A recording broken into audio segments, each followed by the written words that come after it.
अस्सलामुअलैकुम वरहमतुल्लाहि वबरकातुहू।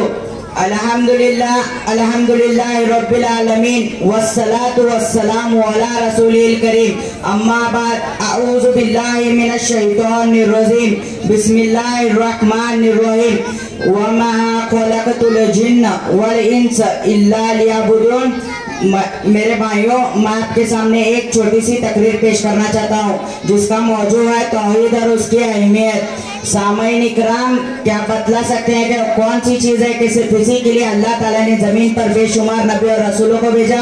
वो कौन सी चीज़ है जो दीन इस्लाम की रूह है? वो कौन सी चीज़ है जिसके जिक्र से कुरान करीम भरा पड़ा है? वो कौन सी दौलत है जिसे हासिल करने के लिए हजरत सुमैया रजी अल्लाह तआला अन्हा ने दर्दनाक तरीके से शहीद होना गवारा कर लिया मगर इस दौलत से हाथ नहीं धोया? वो कौन सी चीज़ है जिसके लिए सहाबा इकराम ने सारा तकलीफें उठाई? जी हाँ मेरे भाइयों, वो चीज़ तौहीद है। वो दौलत तौहीद की दौलत है। दुनिया में जितने भी नबी और रसूल आए उन सबको भेजने का बस एक ही मकसद था कि अल्लाह के बंदे सिर्फ एक ही अल्लाह की इबादत करें और उसके साथ किसी को शरीक ना करें। मेरे भाइयों, तौहीद का मतलब होता है सबको एक करना, और शरीयत में इसके माने होते हैं अल्लाह की ज़ात और इबादत में, रबूबियत में और तमाम अस्मा सिफात में सबको एक माना जाए। अगर किसी और रब को माना जाए तो ये भी तौहीद के खिलाफ है। अगर किसी और की इबादत की जाए तो ये भी तौहीद के खिलाफ है। उसके सिफात और उसके नामों में किसी मानी में जिसे अल्लाह के लिए इस्तेमाल किया जाता है और वो अगर किसी और के लिए इस्तेमाल किया जाए तो ये भी तौहीद के खिलाफ है।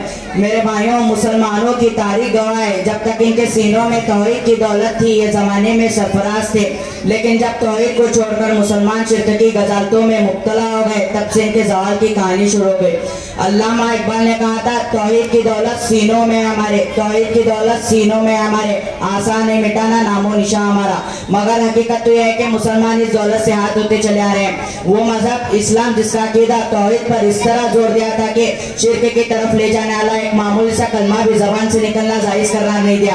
आज उसी मजहब के मानने वाले जगह जगह तौहीद को मिटाकर शिरकों को बिदात के अमीर गड़े में दसते चले जा रहे हैं। मोहतरम नाज़रीन, अल्लाह ने हमें इसलिए पैदा किया है कि हम सिर्फ उसकी इबादत करें। इरशाद रब्बानी है, वमा खलक़तुल जिन्न वल इंस इल्ला लियअबुदून। मैंने जिन्नात और इंसान को सिर्फ अपनी इबादत के लिए पैदा किया है। भला बताए इस इंसान से बड़ा जालिम कौन होगा जो अपने तख्लीक के मकसद को पहचाने ना और अल्लाह ताला की इबादत में किसी गैर को शरीक करे। मेरे भाइयों, तौहीद की हिफाजत कीजिए। नमाज में हर एक बंदा अल्लाह से यही इकरार करता है, इय्याका नअबुदु व इय्याका नस्तईन। अल्लाह, हम सिर्फ तेरी इबादत करते हैं और तुझसे ही मदद चाहते हैं। लेकिन कितने अफसोस की बात है, कितने ऐसे मुसलमान हैं जो अपने अपनी जिंदगी में अल्लाह से किए गए इकरार को भूल जाते हैं और गैरों से अपनी उम्मीदें और बस्ता कर लेते हैं। मेरे भाइयों, आइए हम अहद करें कि हम इस कीमती दौलत हकीम तौहीद की हिफाजत करेंगे। अल्लाह ने हमारे पेशानी को मुअज्जल बनाया है, हम सिर्फ उसके सामने झुक सकते हैं, किसी गैरों के आगे झुकाकर उसे जलील नहीं कर सकते।